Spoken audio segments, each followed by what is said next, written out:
Hey family, happy Tuesday. In today's video, I am going to be talking about something a little bit different. Um, I'm going to focus on what I wish I would have known as an undergrad accounting student. So, over the past year or so, I've been talking to more and more undergrad accounting majors and people who graduated with an accounting degree, but they still feel kind of lost. And what I realized is when I was in school, CPA was the thing that was pushed. I didn't even know what an enrolled agent was. How ironic, right? Because now that's what I am and that's what I push and I advocate for other tax professionals to become. So I'm going to focus on three things that I wish I would have known as an undergrad accounting student. And my apologies because I still have my email up and that has did a little ding twice. So I hope you guys can't hear that. But as you're hopping on, drop in the comments, say what's up. I'm going to go ahead and address these three things and then I'm going to go ahead and hop off. All right. And let me just double check to make sure my LinkedIn people can see me. And like I said, today's video is going to be a little bit different because I'm focusing on what I wish I would have known as an undergrad accounting student. Okay. Now, don't get me wrong, there are definitely more than three things, but as an enrolled agent, I've talked about this before in other videos. There's not one path that leads to being an enrolled agent. So, this could also apply to being an undergrad student in general. But because being an accounting undergrad student was my journey, that's what I'm going to address today. So, LinkedIn, I see you guys are on here too. Drop in the comments. YouTube, I got a few people drop in. So, the first thing I wish I would have known as an undergrad accounting student is that CPA is not the only way. Now, I do think that accounting and tax are two completely different things. For business owners, do they work together? Yes, you have to have good accounting so that you can have a good tax return. However, just because you understand accounting doesn't mean you understand tax and vice versa. I do think those things should be split out. But when we look at the general conception, what people think an accountant does is they automatically think that if you studied accounting, you're going to become a CPA. And then a lot of the general public think if you're a CPA, you're going to do taxes. And that's not how it works at all. So for me, when I went into undergrad, I have all my alma mater stuff now, just in case you guys forgot where I graduated from. When I got in, my focus was to get 150 credit hours so I could sit for the CPA exam. While I was there, I wanted to make sure that I interned with a big four firm because each of the big four offices, or no, each of the big four firms has an office in Louisville, Kentucky. So I made connections with all those offices. That's the experience that was pushed that I felt that I wanted so that I would be equipped to get a job after graduation, become a CPA.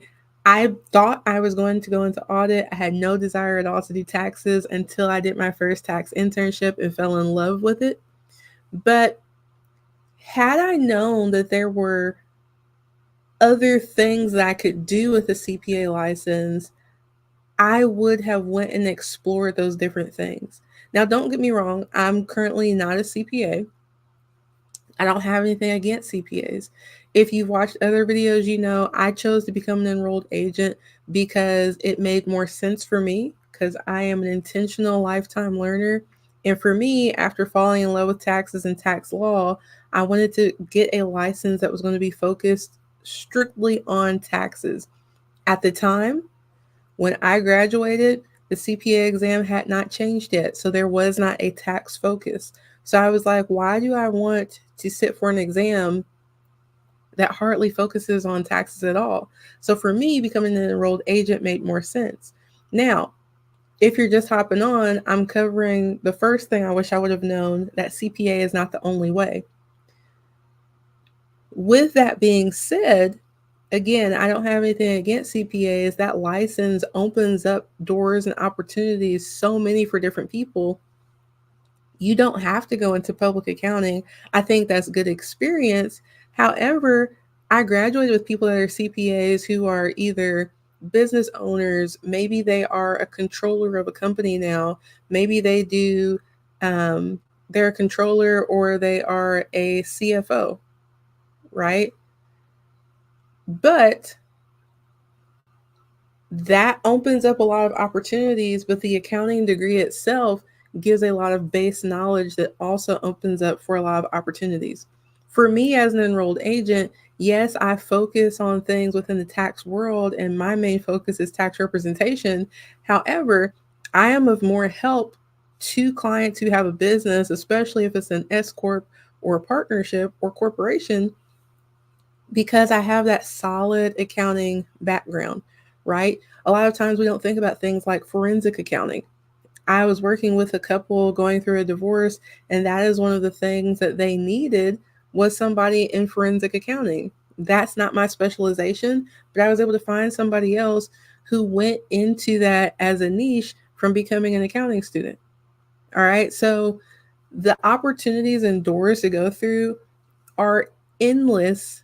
CPA is only one of the doors that you could go through. And I wish that I would have found that out before my fourth year as an undergrad accounting student. Okay. So, number two, I wish I would have known to get as much experience as I could while I was there. Now, don't get me wrong. If you were in the Louisville, Kentucky area, you know about Bellarmine. They push internships from the time you are a freshman. However, because in my head, I was like, I'm going to sit for the CPA exam, or no, I'm going to get the 150 hours, do one internship, sit for the CPA exam, and I'll be cool. I didn't, I limited myself in knowing what all was out there, right? Because think about it. When I first went into school and I became an accounting major, I thought I knew what I wanted to do until I did that first internship and I fell in love with taxes. I thought I knew what I wanted to do in taxes until I encountered the woman who owed the IRS and couldn't pay in full. If you don't know that story, you can check out episode one of Tax Relief with Timalyn Bowens. And I talk about the lady, the first time I realized that representation was a thing, that people hired people to represent them before the IRS. Had I not had that internship, I wouldn't have found taxes. I would not found tax representation. I waited until my junior year of college to do my first internship. What if I hadn't done any internships at all and I graduated and I went into audit and I just disliked it and I was disgusted and I thought I wasted 4 years? If you were an undergrad, whether you're a traditional student or a non traditional student, get as much hands on experience with internships as possible, because just because your friend or family member likes one avenue of accounting, or they became a CPA, or they like tax, or maybe they like audit, maybe they like forensic accounting, it doesn't mean that you are going to like it, which goes back to get as much experience as you can. Now, for me, I am blessed beyond measure, right? Because I had the opportunity to work with a larger accounting firm. So I got to put my hands in on a variety of different tax situations. And I tell you guys, so like FI with financial institutions, the huge companies, we're talking partnerships, 100 partners. I got to touch that kind of stuff and know what I liked. Now, had I worked at a smaller firm, I would not have had those same opportunities, and my taste for tax may have been different. So, if I had worked at a much smaller CPA firm where maybe they only did Schedule C's, right? They didn't have a lot of S corporations, partnerships, and maybe they didn't have FI or anybody publicly traded, the taste that I had for tax would be completely different. If it was a firm that only did W 2s, my experience would have been completely different and I would not have known what I liked. I may not have met anybody who needed tax representation. So, again, you can't look at it while you're an undergrad. And again, this is a traditional or non traditional student, and say, oh, well, I had an internship. I didn't really like it. You may not like the taste of tax or the taste of accounting, the taste of internal audit, whatever you were working on, you may not like the taste that you got. And honestly, like I said, because the world of accounting and tax is huge, the doors that are opened even with a CPA license are huge.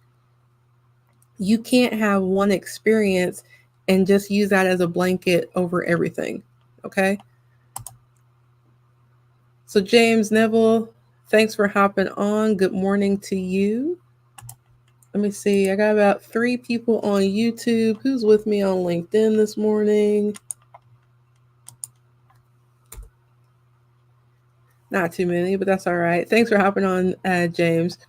So, again, number one, CPA is not the only way. Number two, get as much hands on experience you can. And here's the thing that I don't understand. I have accounting students tell me, well, I don't really want to do an internship. And my whole thing is, why not? Because one, again, you're getting hands on experience with somebody that's supervising. So you make sure that you're actually learning how to do it correctly. Number two, I have not seen an accounting internship that was not paid. Now, that doesn't mean they don't exist, but I haven't seen one that's not paid.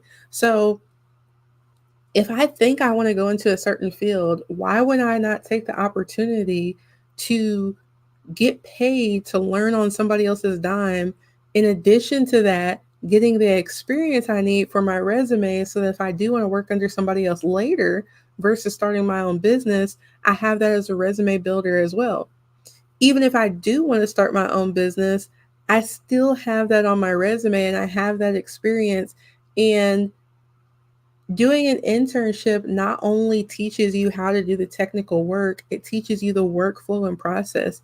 That is invaluable. That is probably one of the biggest things that I took away from my internship, is because now I know what that process is supposed to look like, right? And that's one of the things I didn't understand when I stepped out on my own and I would speak with other people and they would just be kind of doing stuff, what I would say, like all willy nilly, right?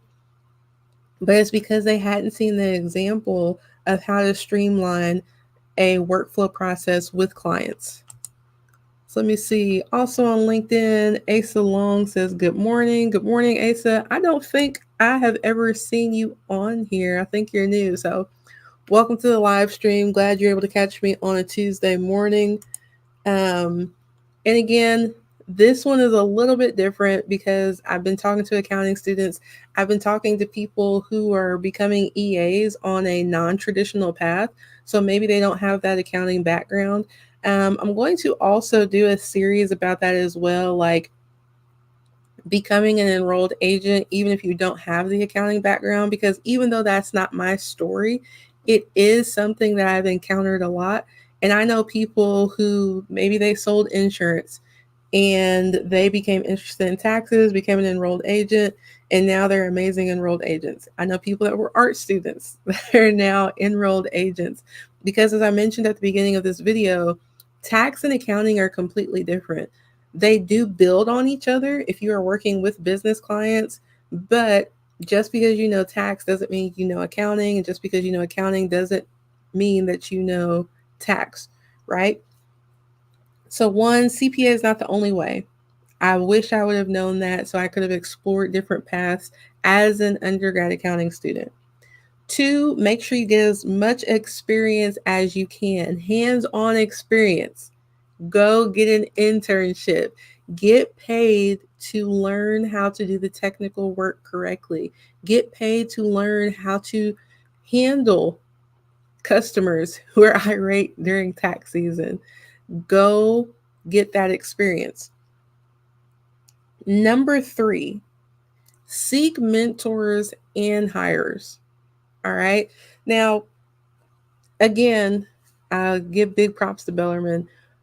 One of the things that they taught while I was there, I can't speak for now, while I was there, was to build your network, right? And that is something that I have been told, and I will agree, I do naturally. If I am at a networking event, I go find the people that I want to meet. I make sure they know who I am. I know who they are. We exchange contact information. And that is my thing, right? Even when I was on vacation last month, my friend said, you were going to find somebody somewhere that you can connect with work somehow. But I think it's something that is underrated. You should always be looking for people that you can benefit and that can benefit you.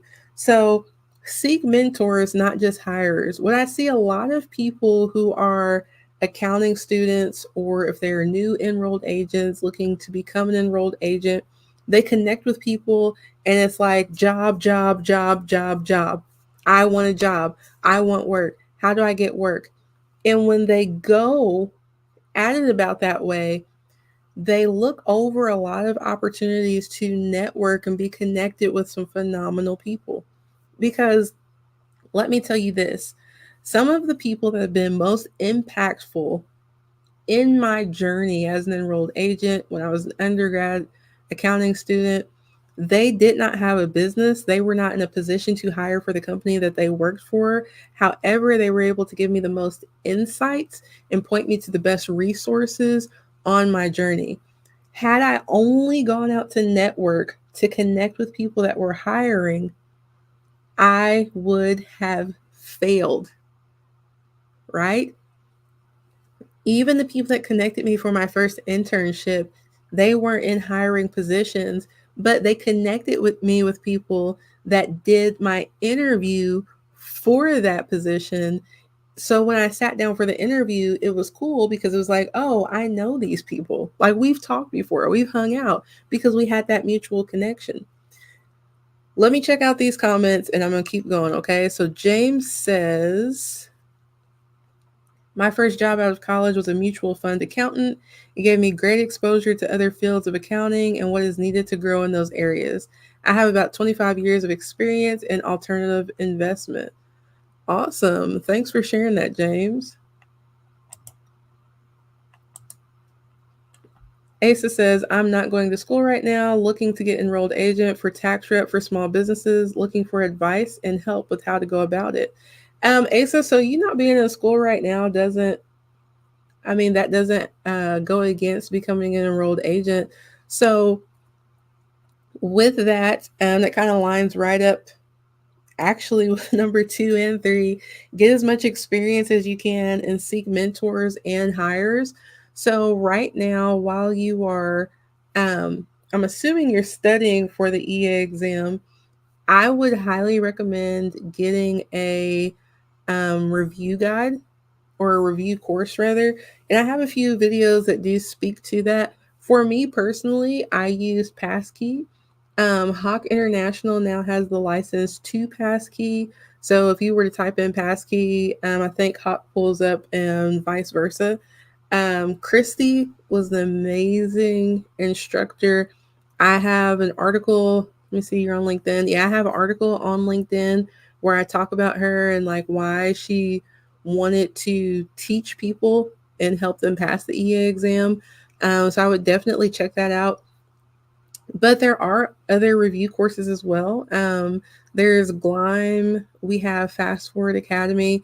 I would recommend to check out any of those. A lot of them have different trials, and within them, you can set up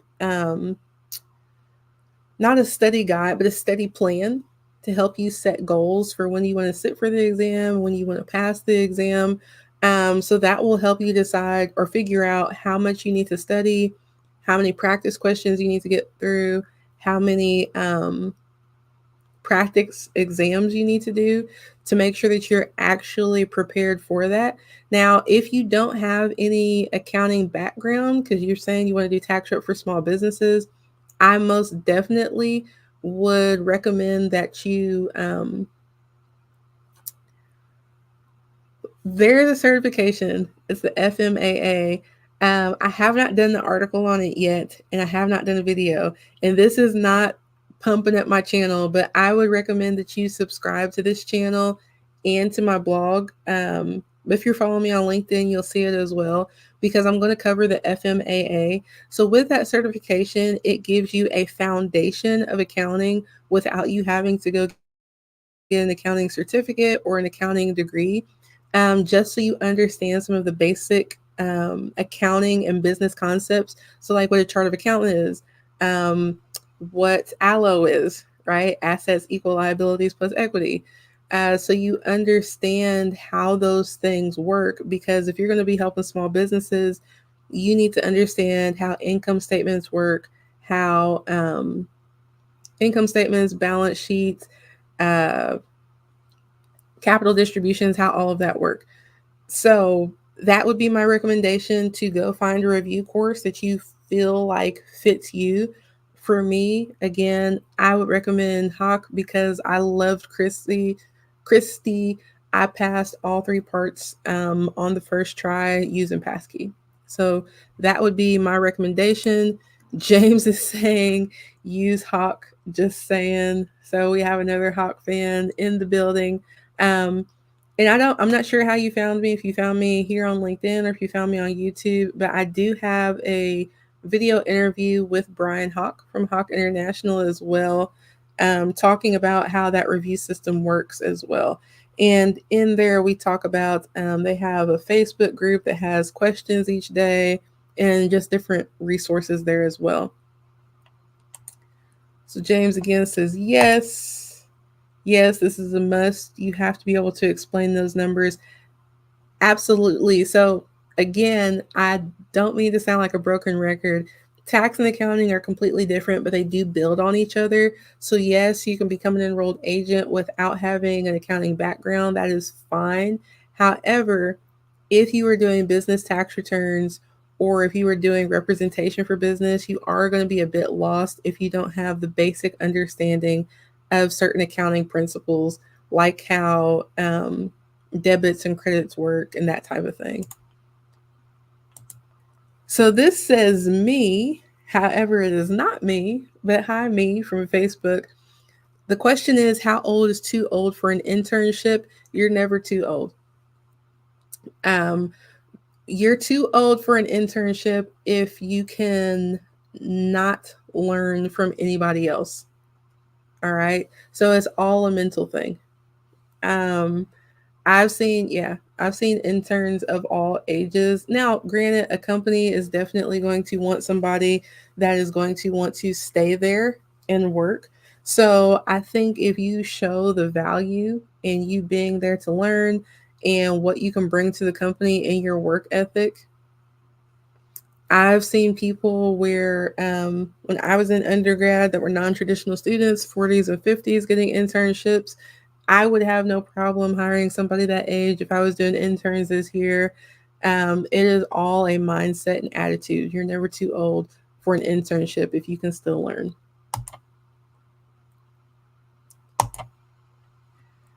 Asa says, diesel mechanic now, just looking for information and best steps to get enrolled agent curriculum and etc. that you had mentioned. Awesome. So yeah, if you go to Hawk International, Google Hawk International, they will pop up. If you go, like I said, to Glime, um, they now both of them do have different review courses. So you just want to make sure you're looking at the EA review course. Like I said, I know Hawk has a trial for theirs because you can do theirs all online. So they have the online live classes. They do also have the recorded segments as well. So you can go back and listen to those on your own time. But with that platform, there you can purchase a physical book, but that's not necessary. For me, I enjoyed listening to it and then being able to go back on my phone and answer questions. So yeah, I would definitely go check out those two. But if you were to Google EA review course, you would see different options as well. But yeah, best wishes with that. Just out of curiosity, if you don't mind sharing, what caused you to be interested in becoming an enrolled agent, coming from the field of being a diesel mechanic?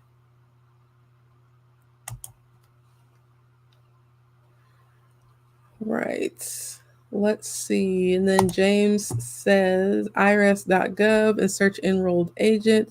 Yes, that will work as well. And even if you Google enrolled agent, you'll see me pop up a few times, whether it's on YouTube or some articles as well.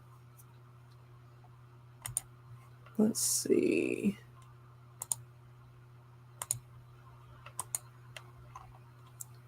So today has been a low numbers day. That's cool. Um, cool with me though, because again, this topic is a little bit different. Because I'm not talking about any of the technical work or anything like that. But with seeking mentors and hires, which was the last point that I had today, you want to make sure that you have built your own community of people that can speak into you as far as your career path goes. So, for example, I built a community mentors, and a lot of you now have found me because of a video I've done, whether it's on LinkedIn, YouTube, Facebook, or because of an article that I've written. I had people tell me that I should not be a writing minor while I was in college because that's how I got my 50 hours, right? I took some theater classes and I took enough writing classes that I have a writing minor. Those are two completely different sides of the brain when we look at the accounting and the writing side. However, writing was something that I loved, and I found that accounting concepts and tax concepts were things that accountants struggled to effectively communicate. So, what that did for me was put me in a unique position to be able to teach both clients and tax professionals. But I was able to press forward with that because during my time as an undergrad accounting student, I sought out mentors as well as hirers. Those people were able to step in and reaffirm the things that I loved to help me realize, like, hey, this isn't something that I should give up just because nobody else is doing it. This is actually something that I should pursue because it's something that I love and it's something that a lot of other people aren't doing, right? So let me see this real quick. So Asa says, okay, thanks. I do a lot of driving. Running my own business for a few years, I could not find anybody that had any idea about tax representation or anything like that. I like to be able to help other people in their businesses singing as there's a, hang on, in their business as there's a fairly high demand. I figured that would be a good idea and it's something I can do from home and spend time with my kids as opposed to being on the road 14 hours a day. Absolutely. And Asa, let me tell you this. You would actually be at an advantage because one of the biggest industries that needs tax representation is the transportation industry. Whether we are looking at truckers, if we are looking at delivery people, so people that have Amazon contracts, and you're in a unique position because you can speak the language of those working in the transportation industry.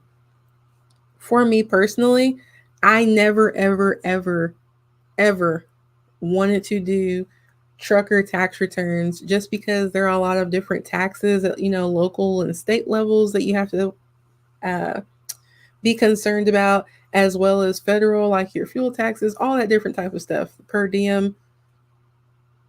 There are a lot of people that don't take the time to specialize in that, and they end up messing those in the transportation up even more. So it's a big area where specialization is needed, and you having that background, I would not be surprised if you do go ahead and pursue becoming an enrolled agent.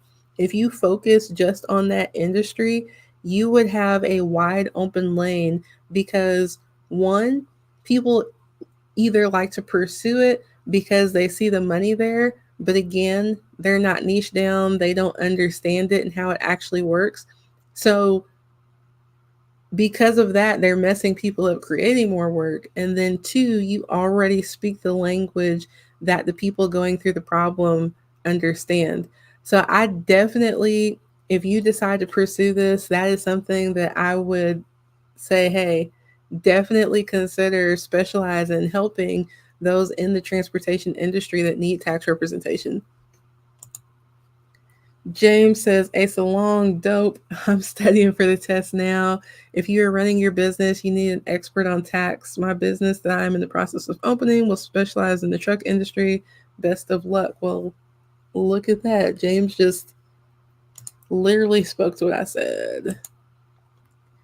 Asa said, found you on YouTube. Awesome. You're the only person that made any sense when they're talking about enrolled agent. Thank you, Asa. Found the forms on iris.gov and just started Googling and researching. It came across your YouTube videos. Awesome. Well, that means YouTube is working. And I'm glad that I was making some sense. So James says, look for those who specialize in your industry. Once you get the accounting part, you will set yourself apart. Dope. Yeah, absolutely. Because you'll see a lot of little folks say they specialize in the trucking industry, but honestly, they don't. Um, so I've even partnered with people who do specialize in trucking to help get people cleaned up because, again, I won't touch those tax returns and then I handle the representation part.